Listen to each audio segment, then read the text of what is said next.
The stars were silent. Captain Mira's ship, the Horizon Echo, was not supposed to be here. She had been carrying supplies to a nearby station when something struck her ship, something fast and invisible. In seconds, red alarms flashed, controls sparked, and the entire system went dark.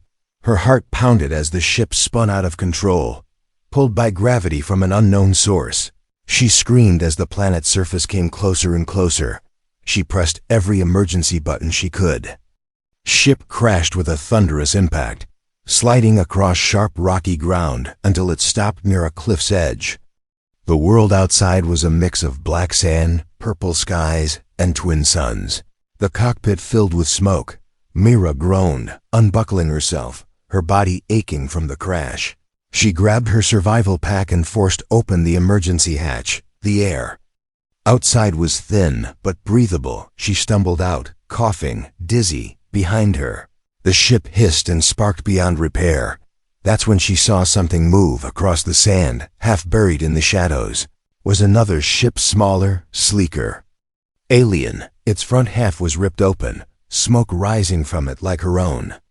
Mira's hand went to her laser pistol, her other to her scanner. Life form detected injured, approx. 20 meters away. Cautiously, she walked toward the wreck, stepping over strange glowing plants and broken debris. Then she saw him. It was tall, almost 7 feet, with pale silver skin and deep blue eyes. He had long limbs and 3 fingers on each hand.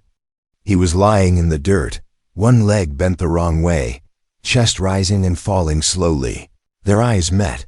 For a second, everything was still. Mira raised her pistol, but the alien didn't move. Instead, it winced, trying to sit up, and spoke in a low, broken voice.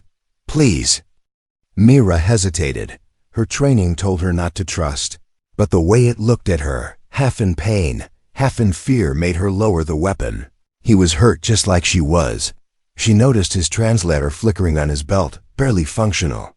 No way to talk, no way to explain, only survival.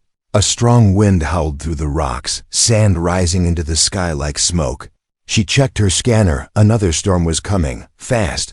Mira grabbed the alien's arm and pulled. He cried out in pain, but didn't resist. Together, they limped toward a nearby cave opening in the cliff wall, half hidden by vines and shadows. They made it inside just before the storm hit. The wind outside roared like a monster. Inside, it was cold, dark, and quiet. Mira helped the alien sit near the wall, where he leaned back, breathing heavily. She took out a small light from her bag and set it up in the middle, casting a dim glow across the rocky walls. Mira sat across from him, watching as he closed his eyes in pain. His side was bleeding, green-blue blood dripping from his ribs. She sighed and dug into her pack, pulling out a med spray.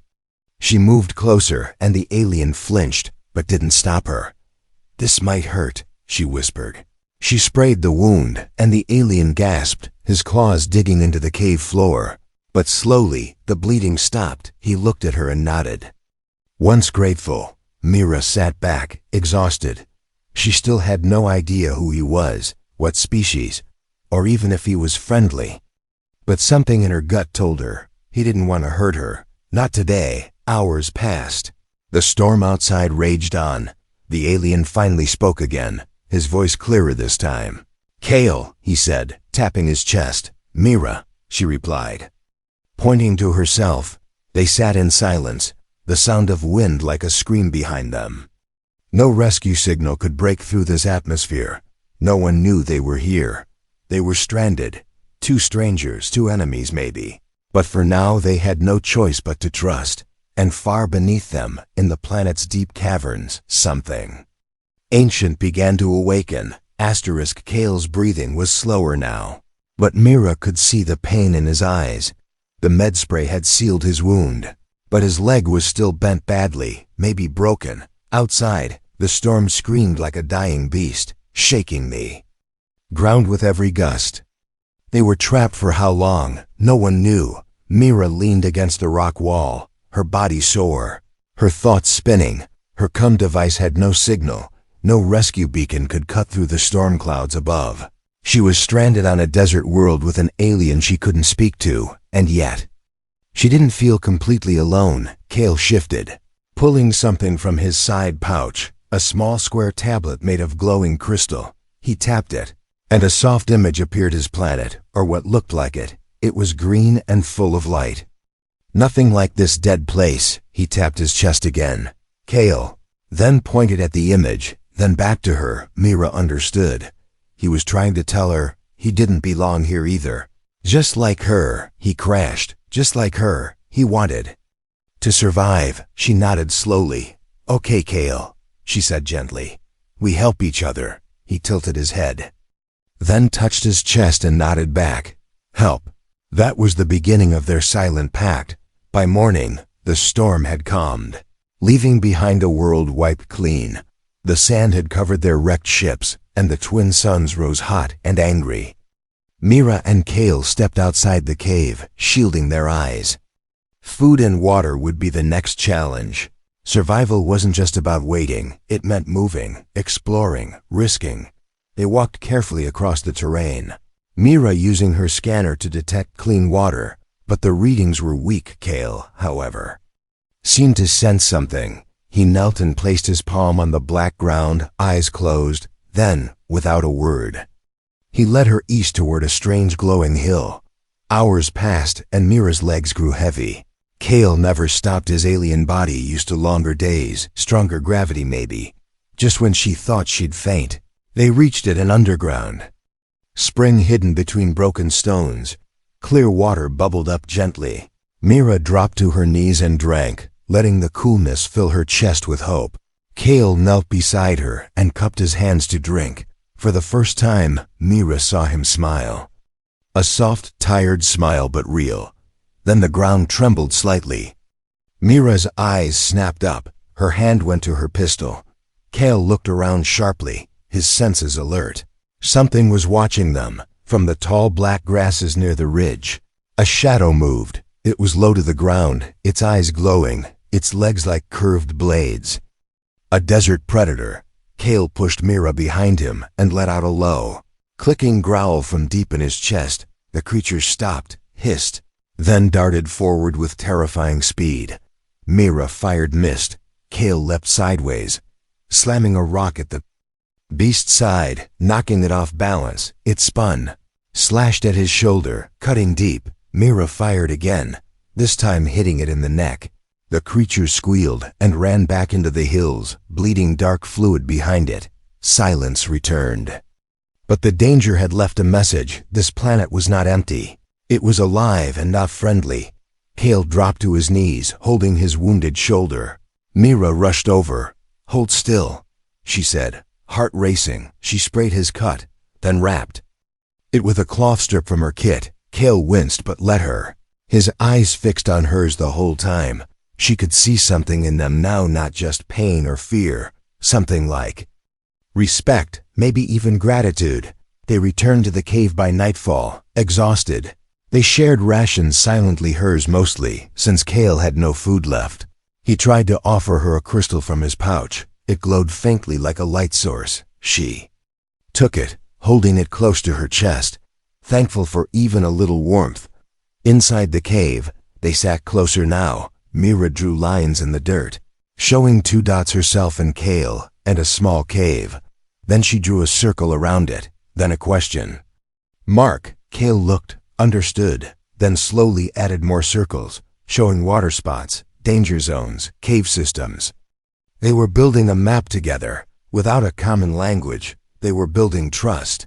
As the cave grew darker, Mira laid her head on her pack, her body aching. Kale rested across from her, his breathing soft and slow. Just before she closed her eyes, Mira whispered, "We're still alive."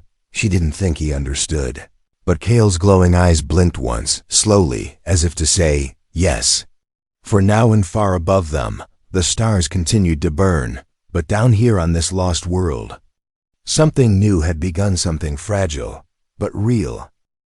Rain came without warning, not the kind Mira knew, but heavy, glowing droplets falling like melted glass.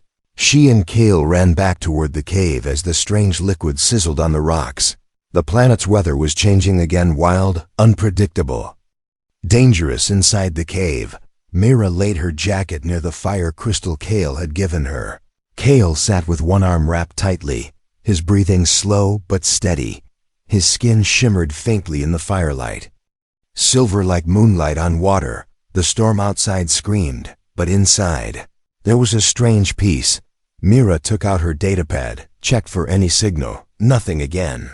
The sky above this world blocked all transmissions. They were still alone. Still. Forgotten, and time was slipping away. Maybe we die here, she whispered to herself. Not even sure Kale understood, but Kale turned, watching her closely. As if reading her feelings even without her words, he reached out slowly and touched her shoulder, then looked up toward the ceiling. Then he pressed his fingers to his chest, and finally placed his hand on the ground. A message: we live, we fight, we stay grounded, or at least, that's how Mira understood it. Later that night, Mira followed Kale deeper into the cave. He motioned silently with 2 fingers. They passed narrow walls, strange rock shapes, and glowing blue lines running like veins through the stone. And then they entered a large open chamber. It was like stepping into a cathedral, tall, echoing, and filled with light coming from the rocks themselves. But what shocked Mira were the symbols on the walls, alien markings, carved in loops and circles, some of them glowing faintly with colors that seemed to move. Kale stepped toward them and placed both hands on a wall. Suddenly, the chamber hummed, and Mira felt it, not sound, but a memory. Not her own, but something else. The walls whispered in her mind soft voices.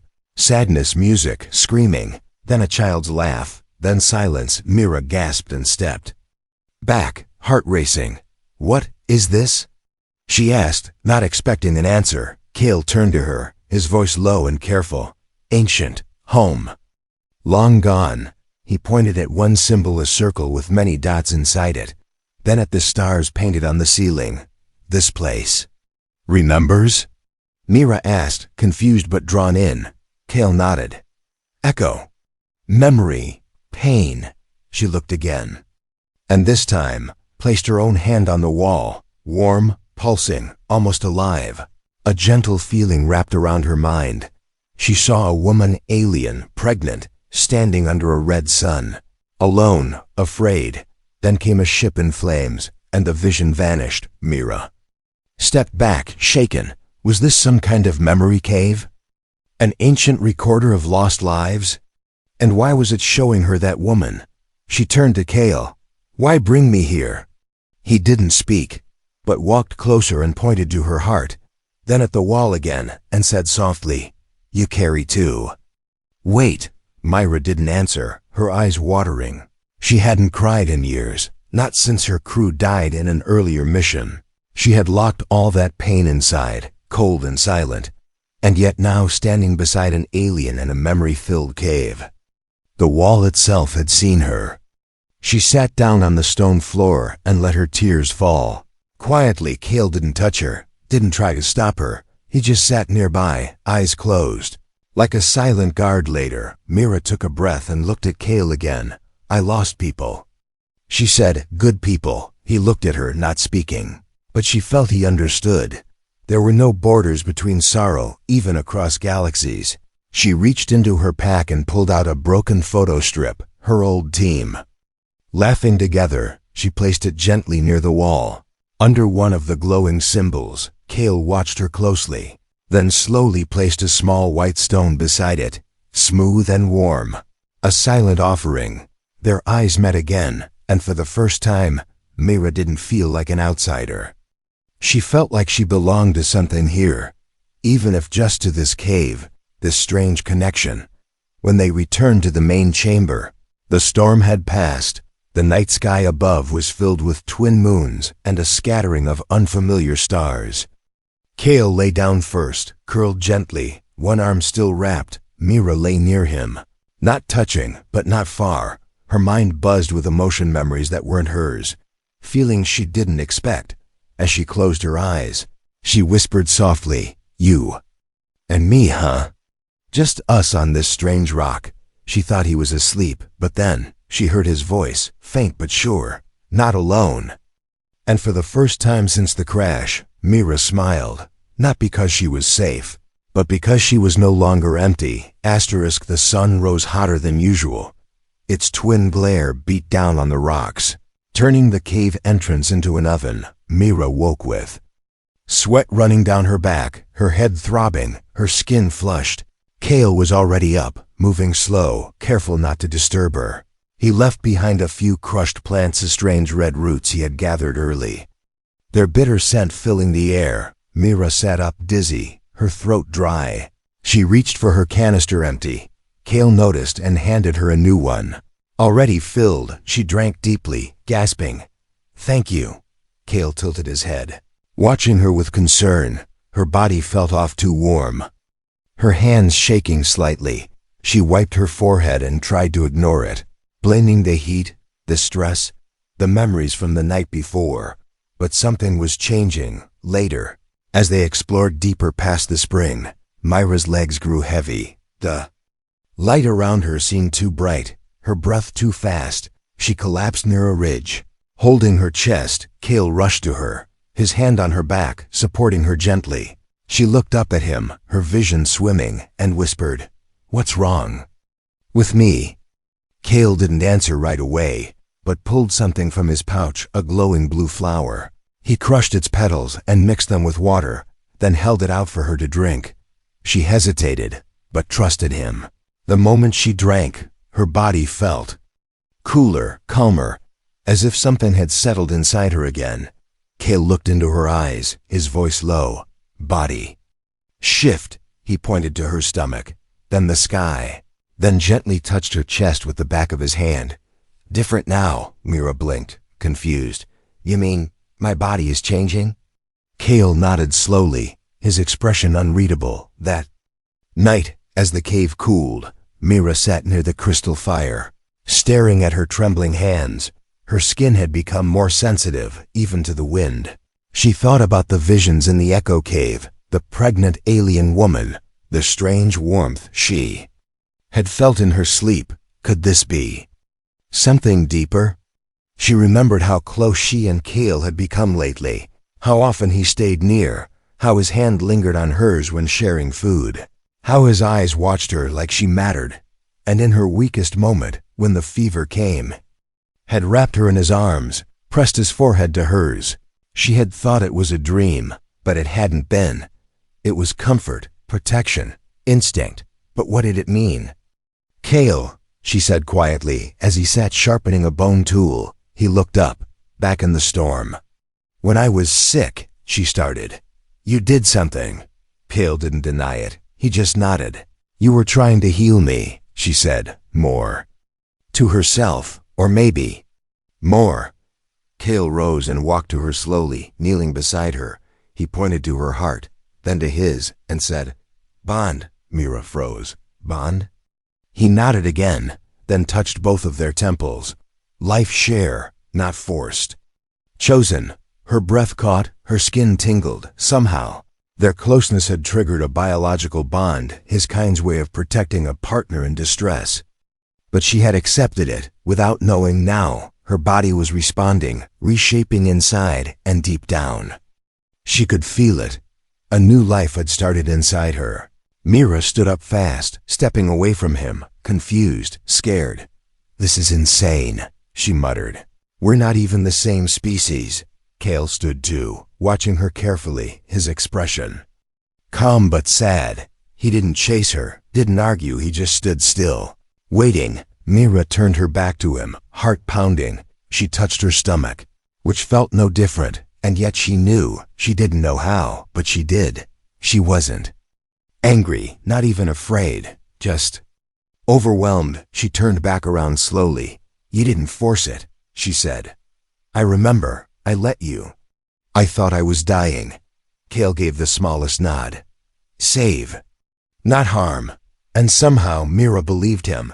No human would ever understand this, no one would ever accept it. But in this lonely place, without a sky signal, without a future, she had found something unexpected. Life. She sat down again, and Kale joined her, a soft silence between them. "Okay," she whispered, touching her chest. "Okay, I won't run." Cale reached out, gently placing his hand over hers. They sat like that for a long time, not needing words, outside. The stars blinked in unfamiliar patterns, and deep beneath the sand, the planet shifted once more. Mira closed her eyes, the fire crystal warm against her side. This place, this bond, this strange miracle wasn't what she ever wanted. But maybe, just maybe, it was what she needed. The days passed slowly. Mira stopped counting after the 5th sunrise. The twin suns burned hotter, and her body felt heavier with each passing moment. It wasn't sickness, not anymore. It was change, real, deep, growing inside her like a quiet storm. Sometimes at night, she placed her hand over her stomach and felt warmth, gentle and pulsing. Cale never asked questions, he never demanded. But his eyes watched her belly with silent respect. He brought her better food now, soft roots, mineral water, energy-rich sap from glowing trees. Mira didn't know how he understood what she needed, but somehow he did. One morning, Mira woke up gasping, her hands shaking. She had dreamed again, not of Earth, not of her past, but of something new. She stood in a wide, golden field, holding a child not human, not alien, but something in between. The child looked at her and smiled, then reached up toward a dark sky as stars rained down in ribbons of light. Then came the sound of breaking stones, crashing walls, and distant screams. Mira jolted awake, her heart racing, sweat pouring down her back. Cale was already kneeling beside her, his hand on her shoulder. Calm but alert, he had heard something. "Two, not dream," he said. "Echo." She looked around, confused.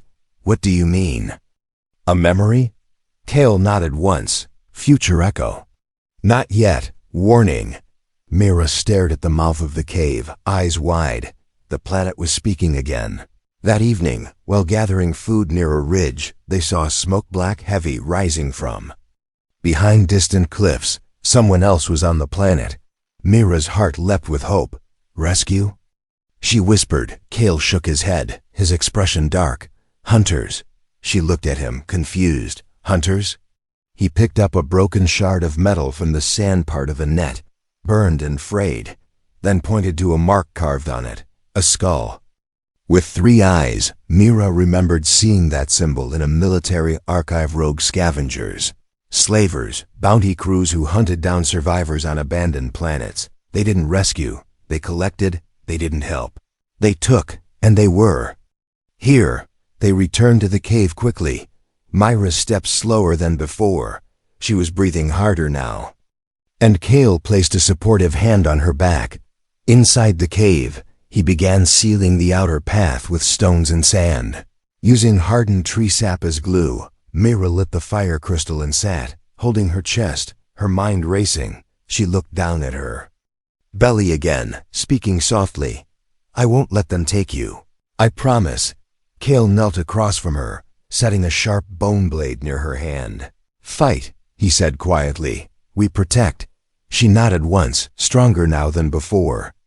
They weren't just trying to survive anymore. They were guarding something precious.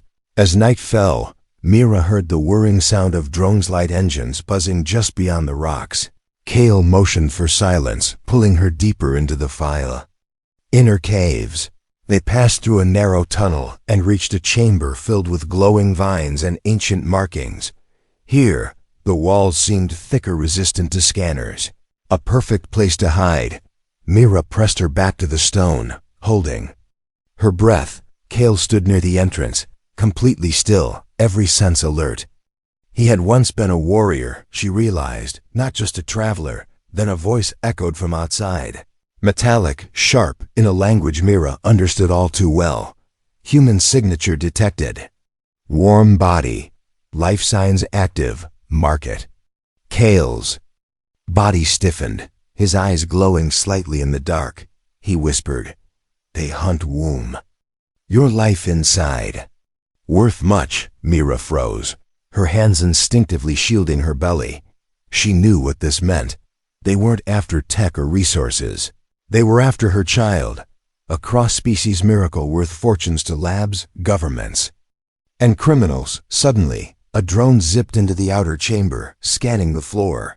It moved toward the inner tunnel straight toward them.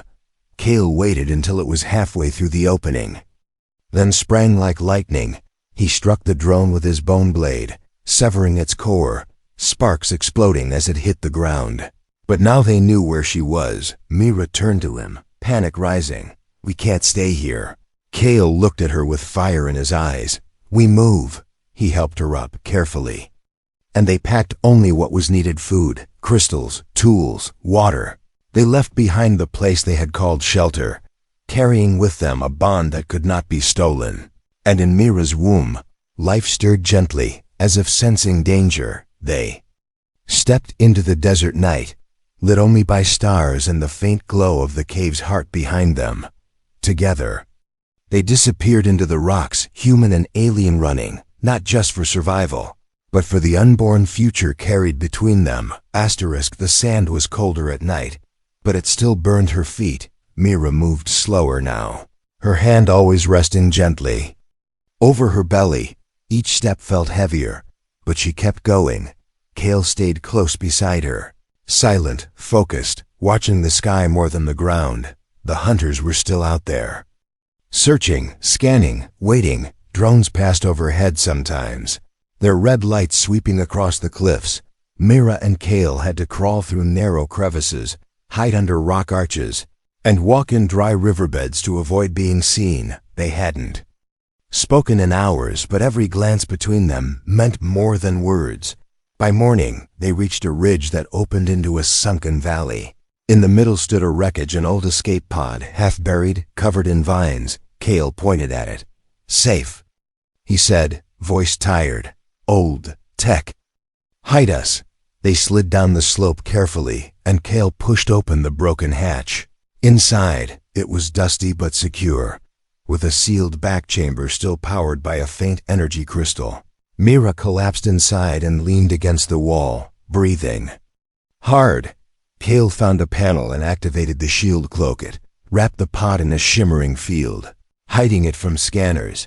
"We rest," Cale said softly. Mira nodded, too weak to speak. She felt the flutter again inside her. A soft kick, light but real. She smiled faintly, tears staining her eyes. "You're strong," she whispered to the life within. "Just like your father." Cale turned to her with a curious look. Mira shook her head, smiling. "I didn't say that out loud for you. Don't worry." But he came closer and sat beside her. After a moment of silence, he placed his palm gently on her belly. "No fear," he said. "You carry more than child. You carry future." Mira rested her head on his shoulder, her body trembling from fatigue. The pod lights flickered gently above them, warm and soft. Cale sang then something in his language, low and slow, like wind over deep water. The melody wrapped around Mira like a blanket, and she closed her eyes. That was when the memory came clearer than ever before. She stood inside a bright dome, holding the hand of a child with glowing eyes. Cale stood on one side, older, scarred, but smiling. They were not alone. Other beings, different shapes, colors, species stood around them, all watching the child, all silent, and Mira heard one voice clearly in her mind. "This one brings peace." She awoke with a gasp. Cale watched her quietly. "Dream again?" Mira nodded, her voice soft. "But this one?" "It wasn't just a dream, Cale." She took a breath. "I think our child is important to more than just us." Cale didn't look surprised. He reached into his bag and pulled out a folded piece of cloth woven from his ship's inner lining. He unwrapped it and revealed a metallic symbol, shaped like a spiral, holding a star at its center. "Sacred child," he said. "Born from bond. Chosen in my people's belief." Mira stared at it, confused. "But I'm not from your world." Cale touched her hand gently. "Stars do not care." Just as the moment deepened, a sharp beeping broke the quiet. Cale sprang up, eyes wide. His shield cloak had detected movement. Something was near, very close, and closing fast. Mira stood dizzy, but alert. How did they find us? Kale grabbed the bone blade and handed her a smaller one, carved sharp from alien glass. No time, he said. We fight if we must. But just as Kale reached for the hatch, a figure appeared in the doorway, a tall female, her skin patterned. Like rusted metal, wearing scavenger armor, she raised her hands, weapon-free, and said in a husky voice, "Wait, I'm not with them." Kale stepped forward, cautious but not attacking. The woman looked at Mira, her eyes pausing at the belly, then back at Kale. "You bonded," she whispered, almost in awe. "It's real." Mira narrowed her eyes. "Who are you?" The woman lowered her head. "Name's Solna. I used to be like them, hunter, scavenger, but I left when I heard rumors of a human-alien pregnancy on this world. I thought it was a lie, a legend." Mira stared at her, unsure. "And now?" Solna met her gaze, serious. "Now I want to help. Because if that child is what I think it is, they'll burn planets to take it." Mira turned to Kale, unsure. He looked at Solna, reading something deeper than just words in her eyes. Finally, he said, "One chance." "We trust," Solna nodded. "There's a hidden outpost 2 days north, abandoned. If we get there, I might be able to send a clean signal, but it won't be easy. The storm paths are changing, and they'll be following." Mira took a long breath, her hand again resting over her belly. She looked at Kale, then at Solna. "Then let's not wait," she said. "Let's move before they find us again." Outside, the wind picked up, carrying the sound of engines in the distance. The hunters were still coming, but now they weren't running alone. The wind howled through the broken rocks. 3 figures moved quickly over the sand, 1 human, 1 alien, and 1 ex-hunter. Behind them, dust rose in clouds, lit by blinking red eyes and roaring engines. The scavenger crew had found their trail again, and this time they were closing fast. Mira clutched Kale's hand as they climbed over a dune, her breathing heavy, her belly tight. The child inside kicked harder now, sensing the danger too. Kale looked at her with concern, but she gave him a small nod. "I'm okay. I'm not stopping now." Solna ran ahead, her old gear guiding her through the narrow valley ahead. "The outpost just past that ridge," she shouted. "But once we reach it, they'll surround us." Myra didn't slow. "Then we find another way." The ridge was sharp and steep, its rocks jagged like broken glass. Kale lifted Mira gently, carrying her up while Solna covered them from behind with a salvaged rifle. Laser fire zipped past them, burning small holes in the stone. A drone exploded near Myra's feet, throwing her off balance, but Kale held on tight, never letting her fall. At the top of the ridge stood a forgotten facility, small, hidden under rock, its doors rusted but intact. Solna raced to the control panel, prying it open and rewiring the old circuits. "Give me 30 seconds, she yelled. Kale stood in front of Mira, blade ready, his body tense. Below, the scavenger leader, massive, armored, snarled into a voice speaker. "Hand over the woman and the child, we'll let the rest of you live."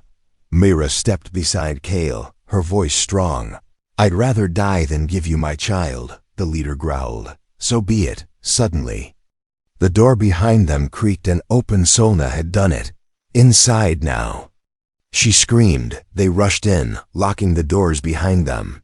The inside of the outpost was dusty, filled with old galactic equipment, cracked monitors, and frozen systems. Solna rushed to the comm station, powering it with her fusion core. Kale supported Mira, who winced, gripping her side. "It's starting," she whispered, her eyes wide. "The baby. It's coming." Kale's heart raced. He laid her down gently on a flat surface, covering her with his own cloak. He looked at Solna, his voice deep. "Signal now, protect her." Solna nodded, fingers flying across the controls. A light blinked, then a screen came to life. "Signal sent," she breathed. "But we don't know who will answer." Outside, the scavengers began cutting through the sealed door. Each second was louder, sharper, closer. Inside, Mira's screams filled the air as her body strained. Kale knelt beside her, placing his hand over her chest, humming again in his alien voice. The song calmed her, slowed her breathing. It felt ancient, sacred, full of love, and then, with one final cry, Mira gave birth. The child was small, glowing faintly. With soft gray skin and bright silver blue eyes, a perfect blend of human and alien, Kale held it carefully, amazed, his body trembling.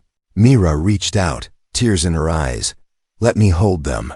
He placed the child in her arms, and for a moment, everything else disappeared. The noise, the war, the fear gone. Only life remained. Then came the crash of the outer door breaking.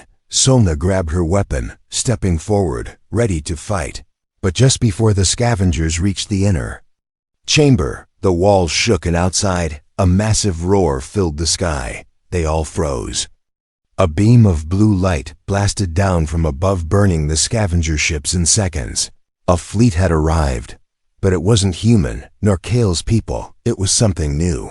The Galactic Neutral Fleet, known to few, protectors of rare life forms and forbidden unions. They had picked up the signal, and they had come for the child. The scavengers were caught in light traps, disabled, weapons turned to dust. A tall alien stepped into the outpost, its robe flowing, face hidden behind a golden mask. It looked at Mira, then at the child, and spoke in perfect English. "You have done what no world believed possible," it said. "This child is not just yours. It is hope." Mira, exhausted, whispered, "Will you protect them?" The being nodded. "Always, but they will also protect us. Someday." Kale stood beside Mira, his hand on her shoulder. Solna lowered her weapon and smiled. For the first time in years, the child stirred in Mira's arms, and for a moment, everyone in that room felt it. A warmth that touched the stars themselves. A beginning. Epilogue years later. They never returned to Earth or Kale's lost homeworld. Instead, they built a life on a quiet moon, protected and hidden. The child, named Leora, grew fast, strong, and bright. She spoke both languages before she could walk, and when she laughed, the trees shimmered. She was not just a child, she was the bridge between two worlds, and the galaxy would never be the same again.